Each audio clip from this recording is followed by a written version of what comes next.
C'est pourquoi je vous dis, ne vous inquiétez pas pour votre vie de ce que vous mangerez, ni pour votre corps de quoi vous serez vêtus. La vie n'est-elle pas plus que la nourriture et le corps plus que les vêtements? Regardez les oiseaux du ciel. Ils ne sèment ni ne moissonnent.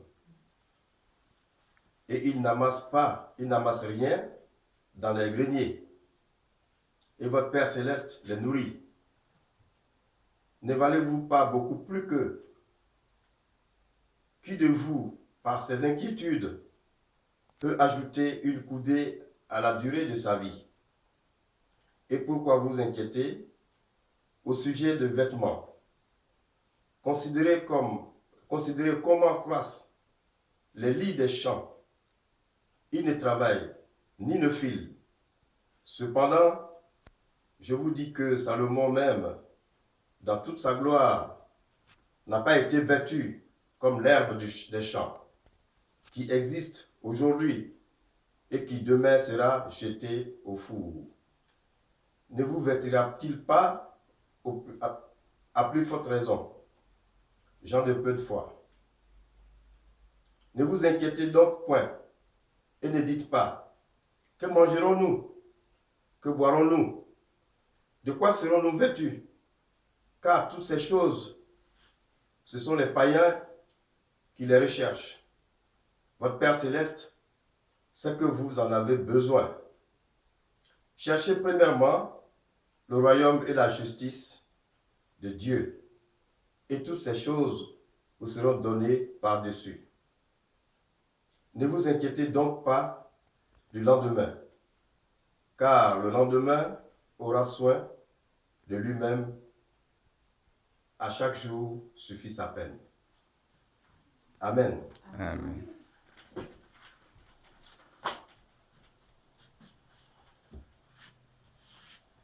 Bien, ici, il y a une phrase qui m'a beaucoup marqué. Qui, par ses inquiétudes, peut prolonger la durée de sa vie, de sa propre vie. Je peux aussi la transformer en disant que nos inquiétudes raccourcissent la durée de notre vie. Exemple, l'angoisse, la crainte,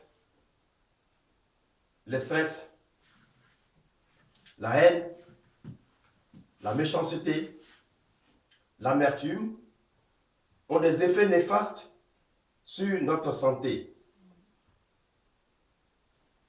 Nous devons faire beaucoup d'efforts pour éviter les inquiétudes qui sont la source de nos difficultés. Les problèmes sociaux nous poussent à nous inquiéter, à nous angoisser, à nous stresser. Avec le Christ, on est fort face à l'inquiétude. L'Esprit de Dieu qui est en nous nous rend physiquement et mentalement forts et résistants face à la maladie. Je ne dis pas par là qu'il faut refuser les soins médicaux, bien au contraire. Mais vous savez que le médecin, c'est lui qui soigne, mais c'est le Seigneur qui guérit. Dans Proverbe 17, 22, il est dit ceci: un cœur joyeux est un bon remède, mais un esprit abattu est desséché. Ça dessèche les os. Pour ne pas dire les os. Notre être spirituel, doit rester fort dans le Seigneur. Pour que cela soit possible, il faut être toujours prêt à faire notre prière, mais toujours accompagné de lecture de la Bible. Car plus nous serons proches de Dieu, plus nous serons forts. Ainsi, il faut éviter d'affaiblir notre foi afin de ne pas la paralyser. Dans Proverbe 18, 14, il est dit que l'esprit de l'homme le soutient dans la maladie, mais l'esprit abattu, qui le relèvera? Un esprit abattu ici, c'est l'esprit qui est défaillant, qui est faible. Et donc, cet esprit n'est pas pour nous, frères et sœurs. Nous devons avoir l'esprit toujours combatif, mais pas du tout un esprit affaibli. Il faut s'armer de courage et de volonté, et de progresser, et de guérir. Il ne faut pas être négatif sur son sort.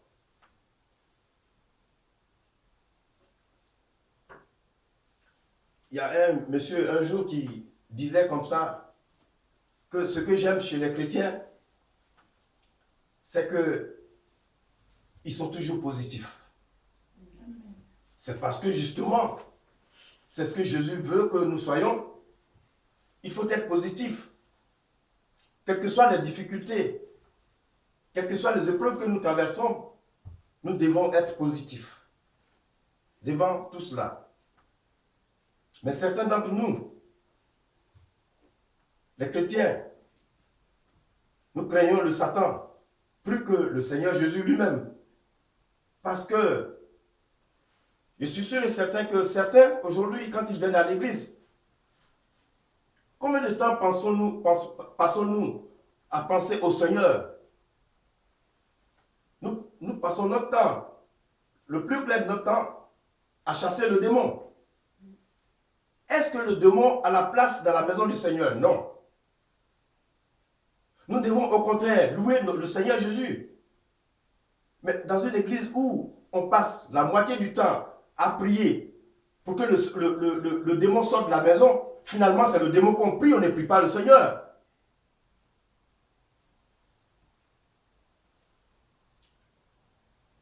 Si nous venons dans la maison du Seigneur, le Satan n'a plus sa place.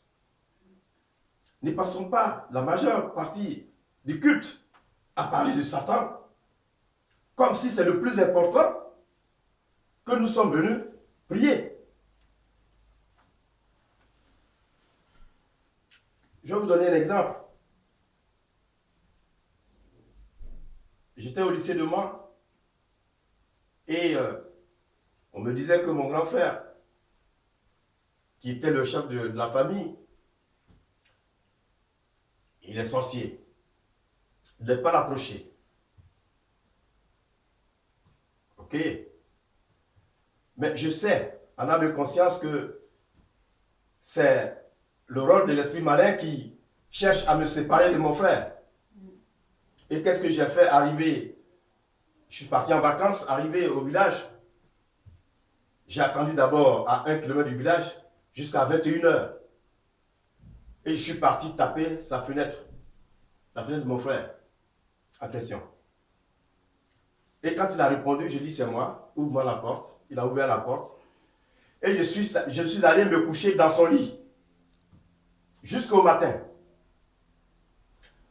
Le lendemain matin, à 8h, 9h, il se trouvait que moi, je venais du champ avec mon grand frère en question pour revenir au village en apportant le banni blanc comme on le fait au pays. Ces gens qui disaient hier que mon frère était sorcier m'ont vu avec mon frère en train de revenir et se sont posé des questions. Finalement, c'est moi qu'on traite de sorcier parce qu'on dit je suis plus sorcier parce que moi je peux affronter les sorciers. C'est parce que le Seigneur est avec moi et je ne les crains pas. Amen.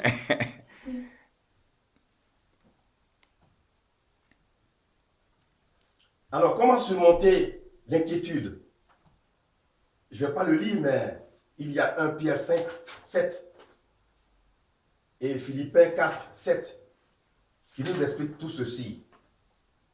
L'inquiétude fera partie de ceux qui ne connaissent pas Dieu. Mais ceux qui ont la vie en Christ,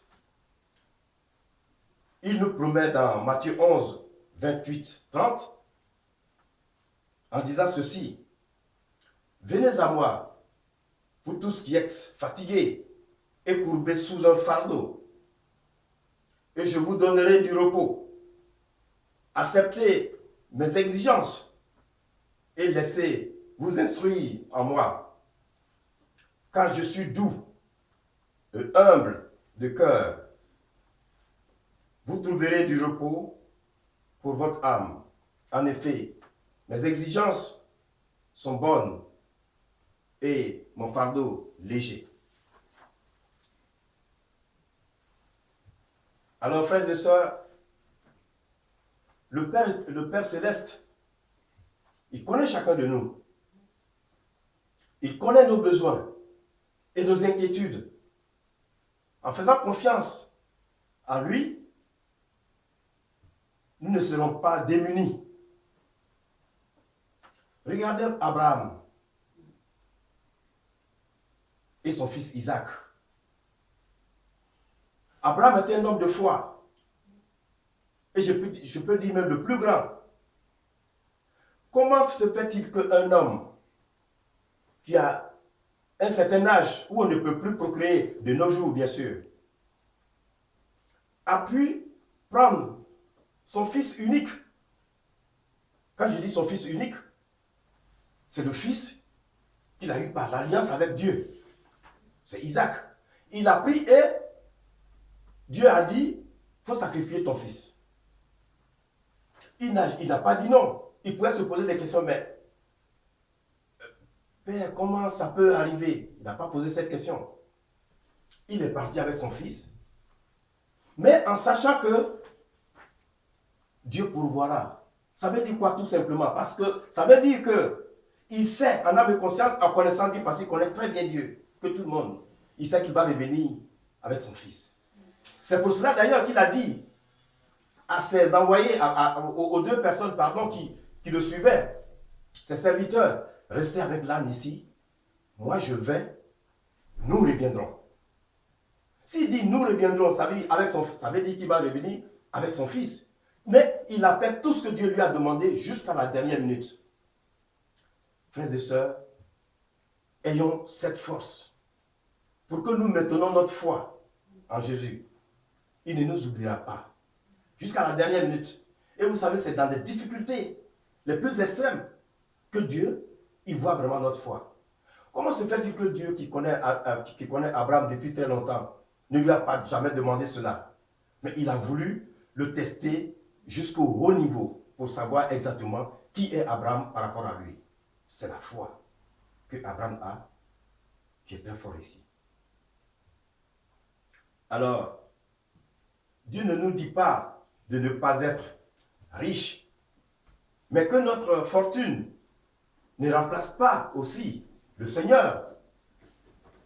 Cette fortune qui restera un jour sur la terre et qui sera à la merci des fourmis. Une personne fortunée d'ailleurs qui a la crainte de Dieu possède une richesse très solide.